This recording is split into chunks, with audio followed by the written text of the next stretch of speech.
One Zambia, one nation, and welcome to Zanis News. We look at the top stories in the news. Groundbreaking for 300 megawatts Mamba power expansion set for tomorrow. Chanida Katete Road contractor urged to accelerate works. Keto entrepreneurs who got loans from CEEC in car losses. And government advances efforts to equip districts with modern weather technology. Well, with the menus in detail, my name is Margaret Kangwa and my sign language interpreter is Jennifer Shalyonda. Now, President Hakainde Hichilema is expected in Sinazongwe district on Tuesday, August 13th, 2024 for the groundbreaking ceremony of phase 2 of the 300 megawatts Mamba Energy Limited thermal power plant. The 400 million United States dollar projects will contribute a combined 600 megawatts of electricity into the national grid once complete. And Jonathan Mukuka reports from Mamba that Mamba Energy Limited Chief Executive Officer Cyrus Minwala says that the projects will be completed in July 2026. And in June this year, President Hichilema urged the private sector to capitalize on the current electricity deficit by investing in new power generation projects. All is set for the commencement of the Phase 2 expansion project of the power generation plant at Mamba Energy Limited, formerly Mamba Quarries Limited MCL, in Sinazongwe district of Southern Province. The 400 million United States dollars project will be constructed within a 24-month period from August 2024 to July 2026. Mamba Energy Limited Chief Executive Officer Cyrus Minwala has told Zanis in Mamba that President Hakainde Hichilema has graciously accepted to officiate at the groundbreaking ceremony of the Phase 2 power generation plant. Project will commence within about next 1 week or so. We are having the groundbreaking ceremony on 13th. That's the coming Tuesday, where the President has kindly accepted to grace the occasion and officiate for the groundbreaking ceremony. And our contract has been signed. We have taken loans from various local institutions like NAPSA and local Zambian banks. Lieutenant Colonel Minwala, retired, says after the completion of the Phase 2 power generation plant, Mamba Energy Limited will push in a combined 600 megawatts of electricity into the national grid. So we are now expanding to by a further 300 megawatts, making it a total of 600 megawatts. And this will really give a fillip and a boost to Zambia's economy. And this thermal power plant is hydrology and weather agnostic, means whether it rains or doesn't rain, our power will run, and we will give the complete 600 megawatts to ZESCO. Sinazongwe District Commissioner Nchimu Nyasiakole says the district administration is elated with the Phase 2 of the power generation plant that will create 400 extra jobs. 100 jobs created here. So our local people who have employment, other people according to their experience will come here and have jobs. So this is what we want, and this is what we are doing in New Dawn through the able leadership of His Excellency. In June this year, Mamba Energy Limited reached an agreement with the anchor lenders for the financing of the construction and installation of an additional 300 megawatts power plant. Mamba Energy Limited has already signed a 20-year power purchase agreement with ZESCO for the Phase 2 project. Jonathan reporting for Zanis News in Sinazongwe District, Southern Province. And our Eastern Province Minister Peter Piri has called on the contractor working on Chanida Katete Road to expedite reaping off both sides of the road for easy movements. Mr. Piri said this when he inspected the progress of works. The 55-kilometer stretch is being constructed under the Public-Private Partnership PPP agreement at a cost of 79.8 million United States dollars. We have more in this report.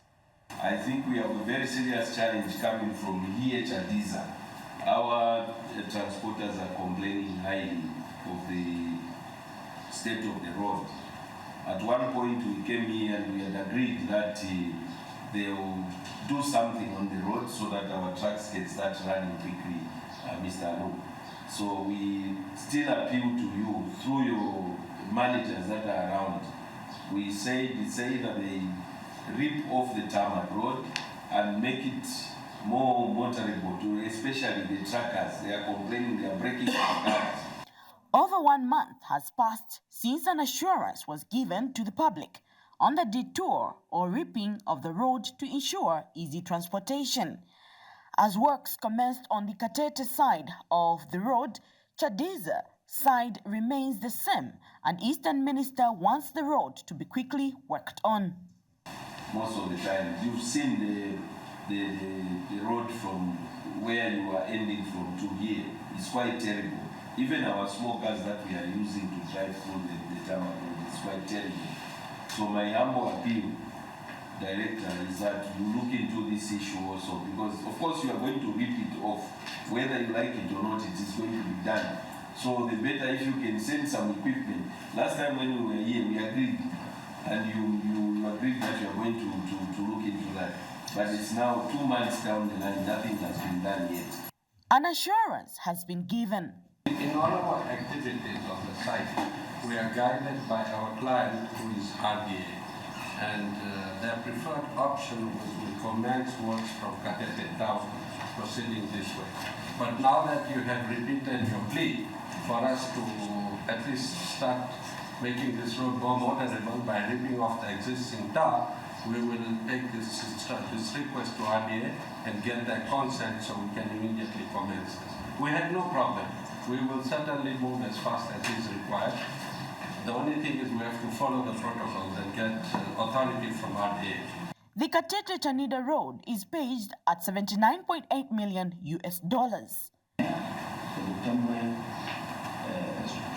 construction company that is earmarked to build our transport border post and the Katete Chanida Road. With them, they've come with our visitors from Kenya. I'm relieved to know that there is financiers of the project. As you are aware, that this project is a PP project where it's publicly proposed to be financed.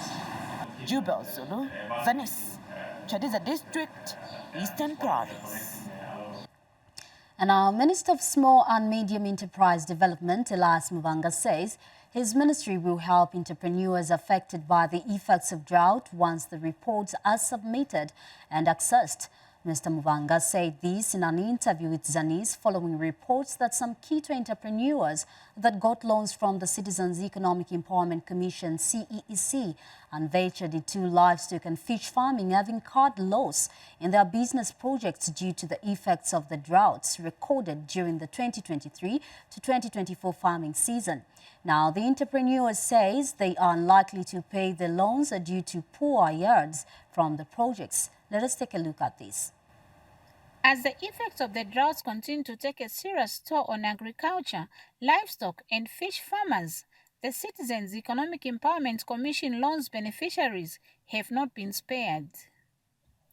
In Kitwe, some ponds have dried up, while water and pasture for livestock have become scarce. The loans beneficiaries are not likely to manage to pay back under this farming cycle. The district fisheries and livestock managers highlight the situation on the ground. When it comes to those who have gotten loans from CEC, you can relate how that is impacting them. Failure to pay back the loans. Some cycles are being lost. People had to harvest their ponds prematurely, simply because they have not reached the term, but they can see water is going. They are not going to get any water from anywhere. We are affected by the impact of the drought as a district. As you may be aware, we have the rivers and streams within Kitwe that supply water, drinking water to both the aquatic, that is fish, and also livestock. But because of the drought, there's this negative impact on the availability of water in these water bodies. the levels have gone down quite fast, because if you look at the Kafue River, it's just rocky there. And we have these small streams, they have also started drying up. Even just some Dambo areas, they are also drying up. Meaning, we are unable to supply sufficient water to these animals. However, government, through the Ministry of Small and Medium Enterprise Development, is willing to help the entrepreneurs in view of the situation. For those that got empowerment from Citizen Economic Empowerment Commission, I mean those in the livestock, and we've got drought, we've got shortages in terms of water, so we would want to get reports from all those who might have been affected, so that as government and as ministry, we can attend to them. Otherwise, if they don't report, it will be difficult for us to know. So they must come, especially they must go to Citizen Economic Commission, so that they take stock of what challenges they are going through. And the Moikena Fisheries National Research and Development Center is ready to resupply fingerlings to the fish farmers, while the Ministry of Livestock and Fisheries has announced the soon-to-start distribution of hay to livestock farmers. In the advent of climate change, where, of course, farmers were trained, those that we obtained loans from CEC, I understand in some parts of the country, the ponds have dried up, but the farmers, at least, they have somewhere where they can rely on. The government hasn't just sat. We have continued producing fingerlings, and we will not sell at an expensive price. We will still maintain. We want those farmers to be uplifted from where they are having those challenges. The survival of the livestock and fisheries farming activities is vital, as it supplements the agriculture sector in ensuring food security. Liz Ngobeka reporting for Zanis in Kitwe. And Rufunsa District Commissioner Richard Mabina has expressed gratitude to cooperating partners that are supplementing government's effort in mitigating the effects of climate change experienced in the 2023 to 2024 farming season. Now, United Nations Children Emergency Fund, UNICEF, in collaboration with government, is providing financial assistance to vulnerable youths under the age of 18, faced with various challenges. Details in this report. To supplement government efforts following the drought experienced in the country, UNICEF has come on board and has donated over 200,000 kwacha to community members under the age of 19 faced with various challenges in 35 zones of Rufunsa districts. Rufunsa District Commissioner Richard Mabina is elated with the gesture and has encouraged other well-wishers to come on board. We have received some funding from UNICEF, Emergency Fund. They are amounting to 250,000 kwacha, which is given to disabled and those early pregnancy, girls and dropouts from school, and also disabled in the district. So far, the cash out is going on well. We started some two days ago, and we are ending by tomorrow. And the people are very happy on the ground, and we are also very happy on behalf of government. We say thank you to UNICEF for what they've done, and this has even helped us to cushion the hunger within the district. District Social Welfare Officer Gloria Muita says UNICEF wants to ensure that school dropouts are back in school. We are coming again so that we are able to establish what will go, what we are going to do, especially with the teenage pregnancies, because these kids need to be in school. So UNICEF will come now to see how we can help them further. So the funds here involved, if these people are already benefiting, they are getting 200. That is if they are already on social cash or emergency. But if they don't belong to any program, they are going to be getting 400. So we are targeting 35 CWACs across the district. Beneficiaries are happy with the gesture. Yamikira kwa social care kwa Tanzania na government yamene kianganako pacha pakuti yamene tupezekanayo. So tukizi kwa mkriza pitiliza sabwele mbodi. Kama Tanzania kwa nyanja. Nisoni yamikira pacha ine chakuta koma yapitiliza. home.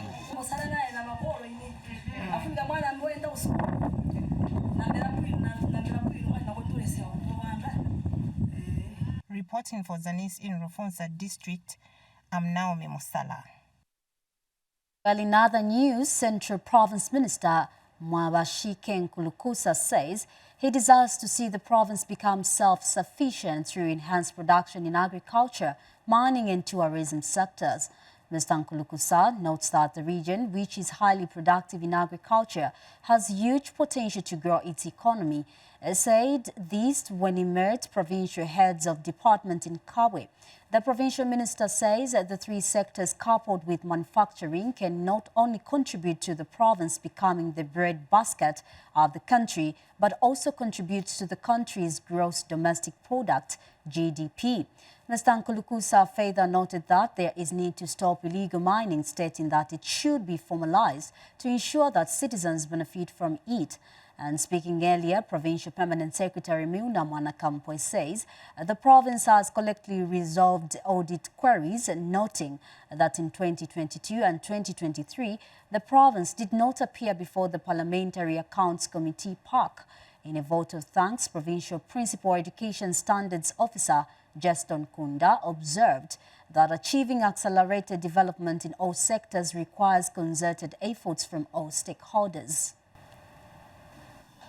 I have not come to change anything. I have come to continue from where those that have come before me left.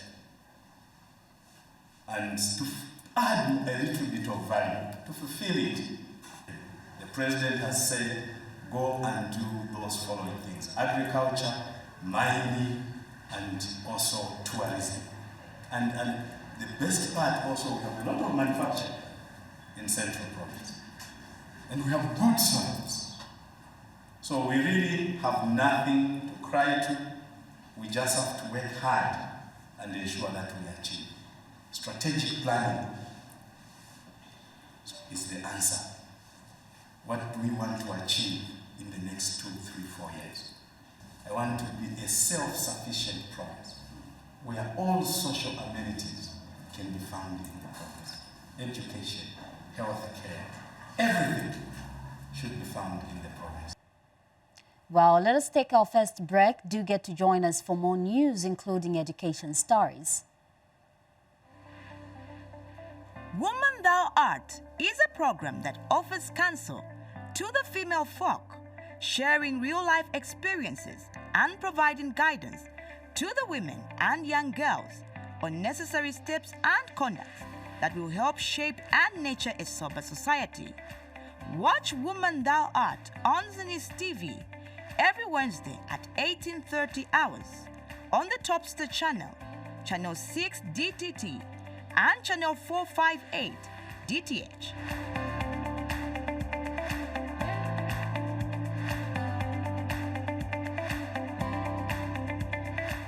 Zambia Today is a program that keeps you informed on various government policies and programs.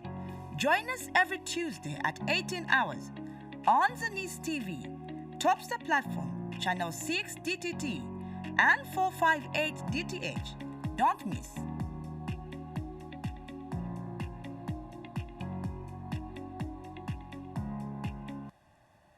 Well, the news continues now. In education, Minister of Education Douglas Yakalima has called for a multi-sectoral approach in addressing barriers that limit learners with special needs.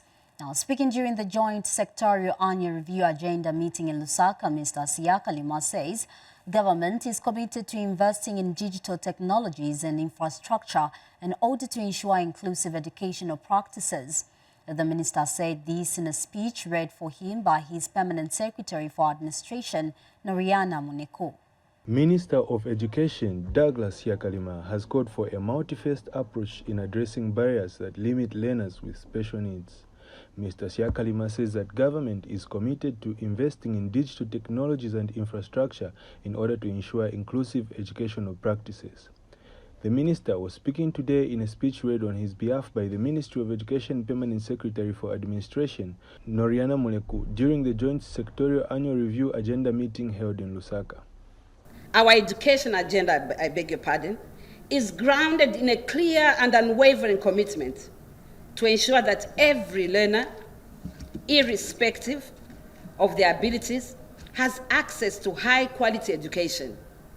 This commitment is a policy directive and a fundamental principle that guides our actions and decisions. Digital transformation offers a powerful catalyst for realizing this vision by providing innovative tools and methodologies that can make education more adaptable and inclusive. And UNICEF Education Specialist for Early Childhood Development, Zewelenji Sepel, said the annual review provides an opportunity to identify gaps and opportunities for future planning of the education sector. Professor Sepel urged the government to invigorate and streamline consistent dialogue with stakeholders in order to efficiently use the available resources. We note as cooperating partners the benefits brought about by the introduction of the Education for All policy.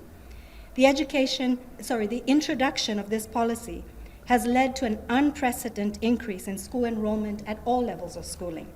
It is commendable that efforts to reinforce the benefits realized from this policy are coupled with a greater investment in infrastructure, particularly classroom space for ECE, primary, secondary levels.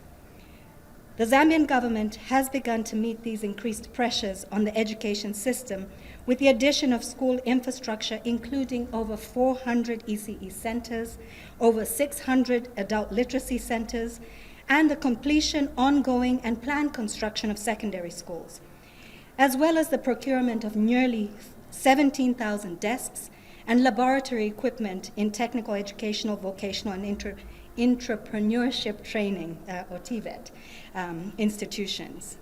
Meanwhile, while exhibiting at the event, Gross Care Zambia Limited branch administrator Munashe Nyamuti said there is need for special education to be provided with materials that allow the easy distribution of information to the learners in order to compete globally. For us to be competitive, as Zambia, we want to improve our standard education. Like to say, we are competing in the continent and globally our education is recognized. To do so, it needs to be done when special education is also provided with education and learning materials that allows both the teacher to be able to distribute information and simplifies work for teachers and also the students. So the government should invest as much money as they can to make sure that learning materials and learning aids are available and present for children with disabilities such that they are able to move at the same pace as children who are able-bodied, so to say. Reporting for Zanis News in Lusaka, I am Raphael Chiti. Still in education news, the Ministry of Community Development and Social Services has expressed happiness with projects being carried out by beneficiaries of the Zambia National Service Skills Training. Now, Lusaka Province Community Development Officer Fidelis Mboma says the 49 graduates specialized in general agriculture under the province who are empowered with start-up equipment have demonstrated their economic transformation through their poultry business. Now, 317 students graduated with certificates in various skills. We have more in this report. 317 youths that were retrieved from the streets of Lusaka by the Ministry of Community Development and Social Services underwent training in various skills under the Zambia National Service. Out of these, 49 graduates specialized in general agriculture received empowerment of startup equipment for their poultry businesses from the Ministry of Community Development and Social Services. They have fully grown up chickens, which they have even started selling. So for us as a department, this is a milestone because these young people now have been empowered and they're able to stand on their own, and they are now contributing to the growth of the economy of the country. A team of officers from the Department of Child Development monitored the graduates to ascertain how their businesses are faring. So they've actually started selling. We are confident that this project will be sustained and will go a long way in their lives. 21-year-old Don Simaulu says this empowerment has enabled him to enroll at the University of Zambia to further his education. This has helped me to to enroll in school. I'm at UNZA, under GSP Association. I'm doing accounting and finance. And this same business has helped me to pay for my school fees. Michelle Mwemba reporting for Zanis in Lusaka. Well, we appreciate your commitment for staying glued to our news. We continue. Now, government has reiterated its commitment to ensure that childcare services are universal and of high quality for all children. Choma District Commissioner Gamela Sikalia says government recognizes that investing in early child development is essential in the development of a productive human capital.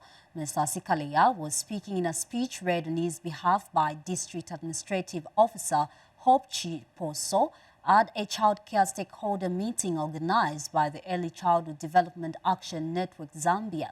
Investing in early child care services has been identified as an important pillar in the development of human capital. This has prompted Early Childhood Development Action Network, ECDAN Zambia, to amplify calls for more investment in the sector.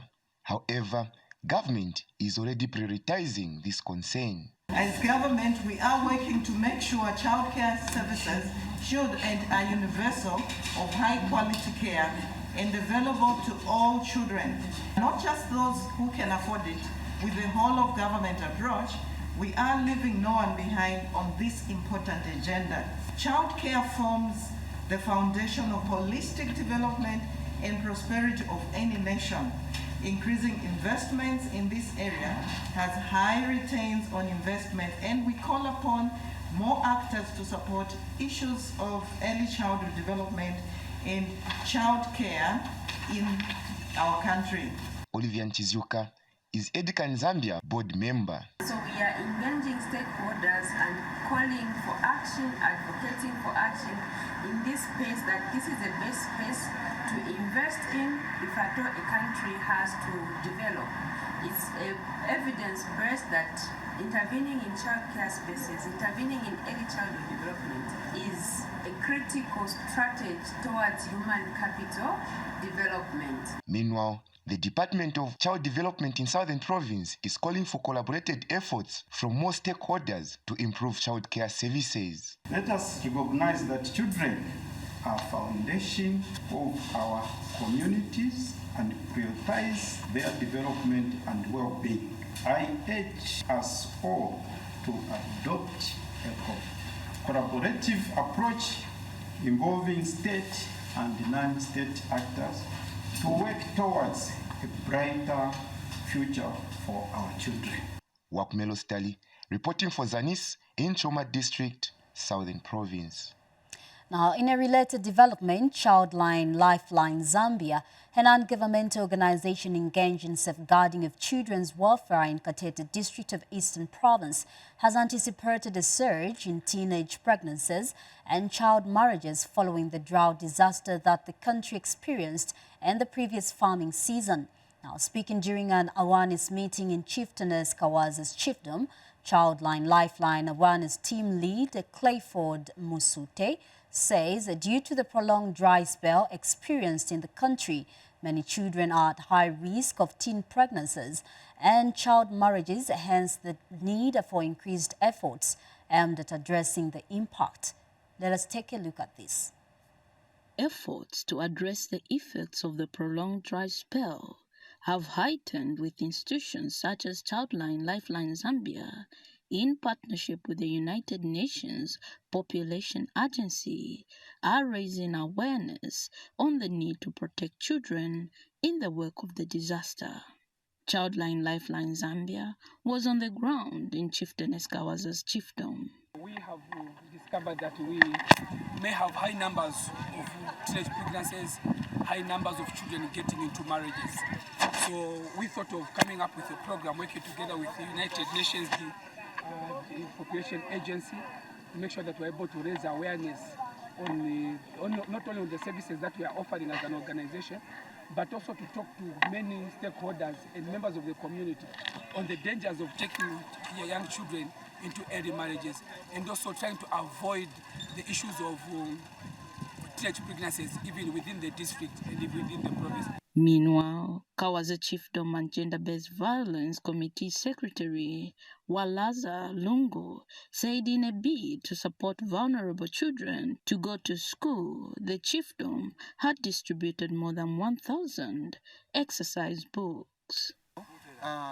Uchoka mu January kufika Lomba tachita distribute ma books yambiri kwa mbiri chifuatira na bundles ya ma books pafupi 1,000 something yakwana. Then vana school omwe tachitako empower ma uniform aliko 7. Then kuli mapeni na ma pencils tina vana omwe tinagulizana na ma head teacher wako ma schools konse ama kulesa report omwe timasekulira ma schools ya ma dropouts. So ma dropouts yate timaitana kukalasi kuja ku office kwatu nukamba nawo, then tikakamba nawo timabwerera kuja vajavumira kupita kubwerera ku school timapasa ma books pazosowa malingani madandaulo yawo omwe yali. Hope Walia, Katete District, Eastern Province. Thank you for that report. Now, government says it has made strides in ensuring that all districts across the country are equipped with modern weather equipment. Ministry of Green Economy and Environment Permanent Secretary Dauti Shivamba says the equipping of districts with automated weather stations is aimed at gathering accurate and timely weather information. Dr. Chibamba stressed that modern weather equipment is a necessary ingredient in the production of reliable weather data, which can be used for various meteorological services. The Permanent Secretary said this when he opened the National Meteorology Policy Validation Workshop in LAKA. And speaking earlier, Zambia Meteorological Department Director Edson Nkonde noted that accurate and timely meteorological information plays a vital role in society. Weather and climate variations are becoming more common and severe across the nation. Therefore, the provision of accurate, reliable, and timely weather and climate information is important for various stakeholders such as farmers to plan and make informed decisions. To this effect, my ministry has made great strides in ensuring that all districts across the country acquire modern meteorological equipment, which is a necessary ingredient in gathering weather and climate data for the production of different products and services that are offered by the Zambia Meteorological Department. As we gather to validate and finalize our meteorology policy, it is crucial to acknowledge the vital role that accurate and timely meteorological information plays in our society. From disaster preparedness and response to agricultural planning and water resource management, the impact of our work extends far and wide. We take our second break. Stay tuned for health and sports news. Is a program that offers counsel to the female folk, sharing real-life experiences and providing guidance to the women and young girls on necessary steps and conduct that will help shape and nurture a sober society. Watch Woman Thou Art on Zanis TV every Wednesday at 18:30 hours on the Topstar channel, Channel 6 DTT, and Channel 458 DTH.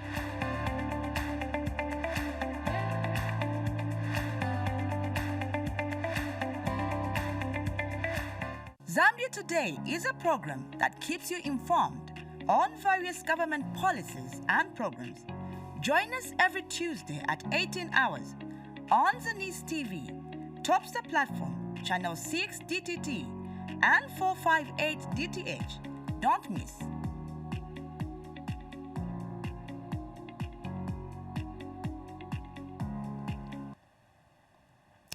Welcome back, and in case you have just joined us, this is Zanis main news. We continue with it. Now, Northern Province Health Director Ernest Mutale says government is committed to ensuring that every mother has access to quality health care. Professor Mutale said this when he officiated at a regional conference on quality improvement service delivery held in Bala. Here is a report. Government, through the Ministry of Health, is working tirelessly to fight maternal deaths. In Mbala, the Ministry held a Region 2 conference on quality improvement service delivery that attached participants from Northern, Muchinga and Wapula Province. Northern Province Provincial Health Director Ernest Mutale graced the occasion. We have had the issues with maternal deaths and child deaths, and we want to see where the problem is. We just want to make sure that we do not record a lot of maternal deaths in this northern region. And so far, we have agreed and we have come up with the solutions and how we are going to move forward to prevent these maternal deaths and child deaths. So we are very happy with the sponsors. Participants are happy with the gathering. This is an annual event which provides an opportunity for us to showcase our best practices and scale them up in an effort to improve quality of care. The mission of our ministry is provision of equitable access to cost-effective and quality health services as close to the family as possible. And this cannot be achieved without such interventions like quality improvement programs. We've also learned quite a lot from our sister provinces, that's Wapula and Northern Province, quite a lot of projects that they are doing that are impacting communities. So from here, definitely some of those interventions, we take them up and ensure that we go and replicate them in our provinces so that we can also get the same results and save the communities better. The conference was held under the theme Creating Lasting Solutions for Better Health Outcomes, supporting Lewis Mwaba in Mbala. While still in health news, Lusaka District Health Office has launched the 2025 to 2027 medium-term budget plan and the 2025 budget. Now, Lusaka District Commissioner Rosa Zulu says the development gives an opportunity to the Ministry of Health to prioritize investments in climate-resilient health infrastructure, including the installation of solar panels for power backup and improved water supply. Ms. Zulu said this through Lusaka District Administrative Officer Honel Chia. The budget planning meeting is a crucial event that provides a platform for all stakeholders to reveal performance and agree on prioritized interventions. Lusaka District Health Office has since launched the 2025 to 2027 medium-term budget plan and the 2025 budget under the theme Fostering Health Resilience Amidst Climate Change, Strengthening Strategies for Mitigating Adverse Impacts of Health. We have noticed an increase in terms of the non-communicable diseases. These include hypertension and diabetes, where we're recording more cases of these conditions. And these are some of the things that we're hoping to plan for in this coming MTEF, and just put together strategies and interventions that will enable us to address these particular challenges. Lusaka District Commissioner Rosa Zulu, who graced the event through Lusaka District Administrative Officer, has encouraged the Health Office to consider investing in climate-resilient health infrastructure. Floods and droughts can damage health facilities, hindering access to essential healthcare services. Therefore, during the 2025 budget calendar, we should prioritize investments in building climate-resilient health infrastructure. This includes installing solar panels for power backup and improving water supply systems to ensure a reliable source of clean water for hygiene practices. And local government says this exercise plays a critical role in the planning cycle. This exercise will inform central government and partners on the challenges and the recommendations for the health sector to meet its objectives. The budget planning meeting was held at the Mulungushi International Conference Center in Lusaka. Mijelo Mwemba reporting for Zanis in Lusaka. And now, Minister of Youth, Sports and Arts, Elvis Nkandu, says government has made significant achievements in youth, sports and arts sectors. Mr. Nkandu says among the notable achievements includes increased investment in sports development, youth empowerment programs and arts. The minister said this during a press briefing in Lusaka today. Audrey Kalinga now gives us the report. Zambia today joined the rest of the world in commemorating International Youth Day with the Minister of Youth, Sport and Arts, Elvis Nkandu, highlighting the significant strides made in youth empowerment since the United Party for National Development, UPND, assumed office. Addressing journalists this morning, Mr. Nkandu said the International Youth Day under the theme From Cliques to Progress, Youth Digital Pathways for Sustainable Development is a testament to what the government has achieved in youth empowerment. I want to take advantage of this opportunity to address the nation on the achievements that we've scored so far, and also the challenges that we've gone through as a country. Because it's not only about the achievements. Obviously, achievements definitely comes along with challenges and also opportunities. What are the achievements that we've scored in the sports sector? We had launched the first ever, and you know what it means, first ever national arts policy. It was not there. Yes, sir. The new Dawn administration has brought this policy, a guide. So it's like the arts were just in a very confused state. And to enhance sports development, Mr. Nkandu stated that the government has continued to develop sports in the country, focusing on grassroots to foster talent identification and creation of income for sportsmen and women. The ministry successfully again hosted the National Arts Festival in 2022 and 2023, which attracted the participation of more than 4,000 artists from across the country. The National Arts Festival provides a platform for showcasing of artistic innovation, creativity, upcoming artists, and capacity building. The festival is also a national celebration of Zambia's rich heritage, creativity, while embracing unity of purpose and diversity. Allow me to inform the nation that this festival has become an annual event, and this year it will be held from 28th to 31st August 2024, under the theme, Embracing Creativity, Zambia at 60, at the Piazza at East Park.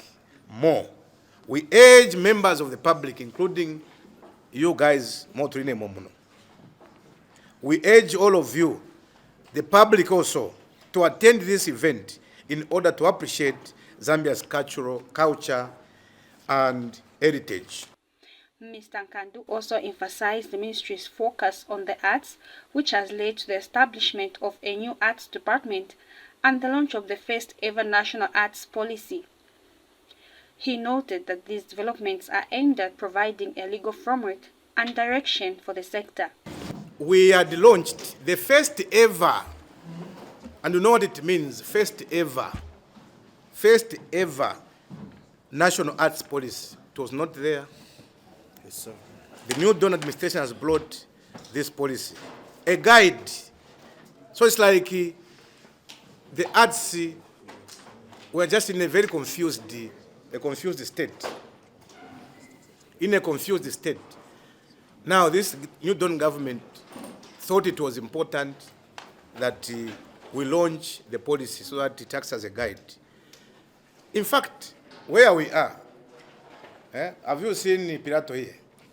It's an achievement that we have even a PS dedicated to that particular department, arts. So it's a very important achievement. Audrey Kalinga, for Zanis in Lusaka.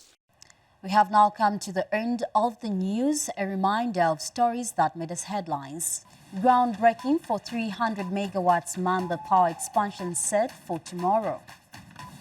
Chanida Katete Road contractor urged to accelerate works. Key to entrepreneurs who got loans from CEEC incur losses. And government advances efforts to equip districts with modern weather technology.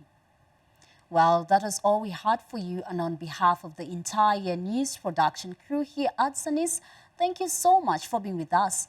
It has been Margaret Kangwa, and my sign language interpreter has been Jennifer Shalionda. Stay tuned.